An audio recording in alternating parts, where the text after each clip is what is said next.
नमस्कार दोस्तों।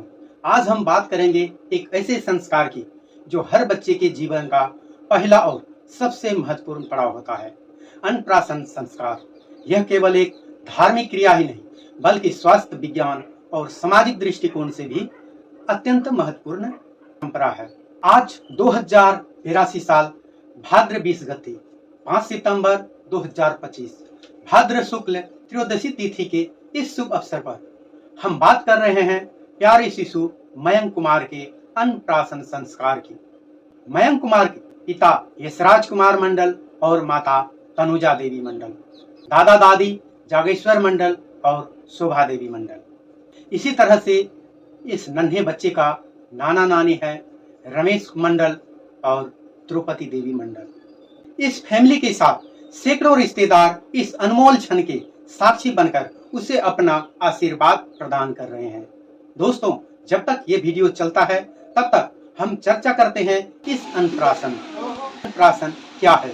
तो दोस्तों, वीडियो का अंत तक बने रहे। वीडियो पसंद आए तो लाइक करें, कमेंट करें। यूट्यूब से वीडियो देख रहे हैं तो हमारे यूट्यूब चैनल को सब्सक्राइब करें। फेसबुक और टिकटॉक से वीडियो को देख रहे हैं तो हमें फॉलो करना न भूलें। चर्चा करते हैं अन्नप्राशन संस्कार।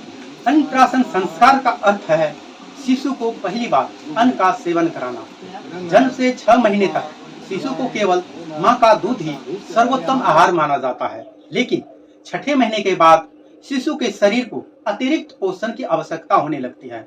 यही वो समय है जब ठोस भोजन का पहला स्वाद उसे दिया जाता है। यही पहला निवाला जो अन्नप्राशन कहलाता है। अब इसका धार्मिक और सांस्कृतिक महत्व क्या कहता है। हिंदू धर्म में 16 संस्कार बताए गए हैं, जिनमें अन्नप्राशन भी शामिल है।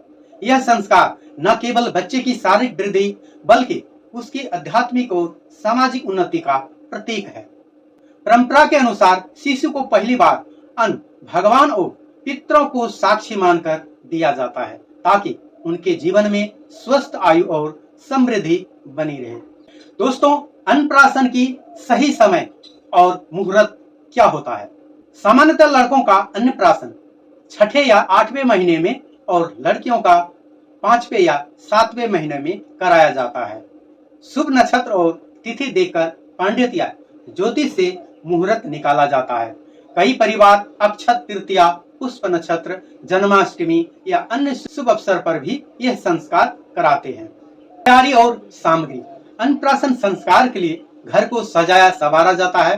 पूजा के लिए चाहिए चावल, गाय का दूध और घी, हल्दी, रोली, फूल, दीपक, फल और मिठाई। हो सके तो 56 प्रकार और शिशु के लिए एक सुंदर आकर्षक वस्त्र। और सबसे महत्वपूर्ण, प्यार और आशीर्वाद से भरा परिवार। परिवार ही शिशु की पहली पाठशाला है, जहां उसे सुरक्षा, संस्कार, प्रेम और अपनापन मिलता है। यही उसका सबसे बड़ा आशीर्वाद है। अब दोस्तों, अन्नप्राशन की पूजा विधि क्या है। अन्नप्राशन से पहले बच्चों को दूध, गंगा जल, गुलाब जल में सभी परिवार मिलकर विधिवत नहलाया जाता है। पूजा स्थल पर दीपक जलाकर सबसे पहले गणेश जी का स्मरण करते हैं।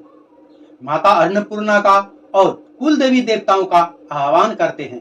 संक्षिप्त रूप में प्रार्थना करते हैं, हे भगवान, इस शिशु को स्वास्थ्य, दीर्घायु और ज्ञान प्रदान करे। खीर या चावल का दलिया बनाकर भगवान को भोग अर्पित करते हैं। अब दोस्तों, बात करें अन्नप्राशन की मुख्य क्रिया की। अब आती है वो सबसे पवित्र घड़ी। शिशु को गोद में बिठाकर भगवान को प्रणाम करते हैं। सबसे पहले पिता, दादा दादी या परिवार के बड़े बुजुर्ग शिशु को खीर का 1-2 दाना या छोटा चम्मच खिलाते हैं। इसके बाद परिवार के अन्य सदस्य भी प्रतीक रूप में बच्चे को थोड़ी थोड़ी खीर चखाते हैं और आशीर्वाद देते हैं। विशेष रस्में और मनोरंजन। दोस्तों, भारत और नेपाल के कई हिस्सों में अन्नप्राशन के समय एक खास परंपरा निभाई जाती है। बच्चे के सामने किताब, कलम, पैसे, खिलौना रखा जाता है। बच्चा जो वस्तु उठाता है उसे उसके भविष्य का संकेत माना जाता है। जैसे बच्चे अगर किताब उठाए तो उसे ज्ञान की ओर झुकाव समझा जाता है। पैसे उठाए तो धन संपदा से संपन्न माना जाता है। खिलौना उठाए तो खेलकूद या कला में रुचि का प्रतीक माना जाता है। यह रस्म परिवार के लिए आनंद और हंसी का विशेष क्षण बन जाता है। और दोस्तों, इस अन्नप्राशन की वैज्ञानिक कारण क्या है? 6 महीने तक मां का दूध शिशु के लिए सबसे महत्वपूर्ण आहार है। इसमें प्रतिरोधक क्षमता और सभी आवश्यक पोषक तत्व होते हैं। 6 महीने बाद बच्चे की ऊर्जा की आवश्यकता बढ़ती है। अब उसे आयरन, प्रोटीन और अन्य पोषण की जरूरत होती है, जो केवल ठोस आहार से पूरी होती है। पाचन क्षमता लगभग 6 महीने की उम्र में शिशु की आंतें और पाचन शक्ति ठोस भोजन को सहन करने योग्य बन जाती है। सामाजिक मानसिक विकास, इस संस्कार के दौरान बच्चा का परिवार से जुड़ाव महसूस करता है और प्यार व आशीर्वाद के माहौल में मानसिक रूप से प्रफुल्लित होता है। इस प्रकार अन्नप्राशन संस्कार धार्मिक ही नहीं बल्कि शुद्ध वैज्ञानिक दृष्टि से भी उचित समय पर किया जाता है। और दोस्तों, इसका सामाजिक धारणा यह है, अन्नप्राशन केवल एक रस्म नहीं बल्कि परिवार और समाज को जोड़ने का अवसर है।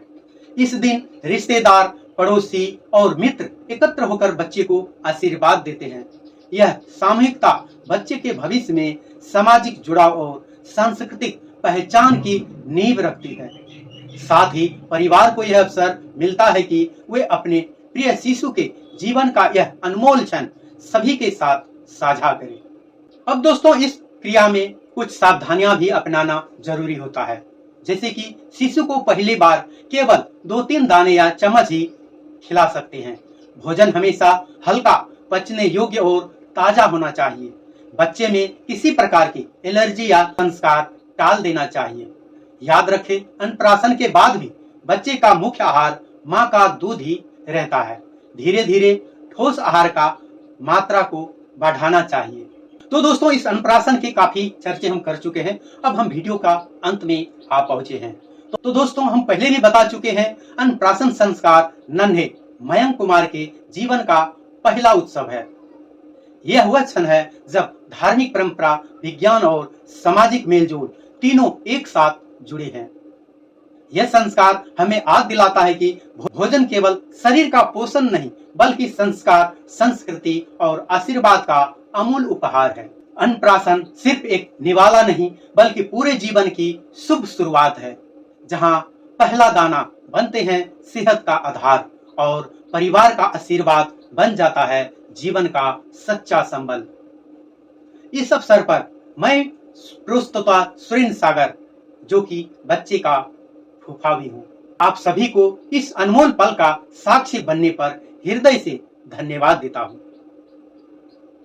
तो दोस्तों, हमारा ये जानकारी, हमारा ये वीडियो आपको कैसा लगा कमेंट में अवश्य लिखें। वीडियो पसंद आए तो लाइक करें, दोस्तों को शेयर करें और अब तक हमारे YouTube चैनल को सब्सक्राइब नहीं किए तो हमारे चैनल को जरूर सब्सक्राइब करें। हमारे फेसबुक पेज को फॉलो नहीं किए तो हमारे पेज को भी फॉलो करें और इस वीडियो को अगर टिकटॉक से देख रहे हैं तो हमारे टिकटॉक को भी जरूर फॉलो करें और साथ ही हमारे नन्हे मयंक कुमार को कमेंट में आशीर्वाद देना ना भूलें। तो दोस्तों, मिलते हैं अगले वीडियो में, अगले ब्लॉग में। तब तक के लिए जय हिंद, जय नेपाल।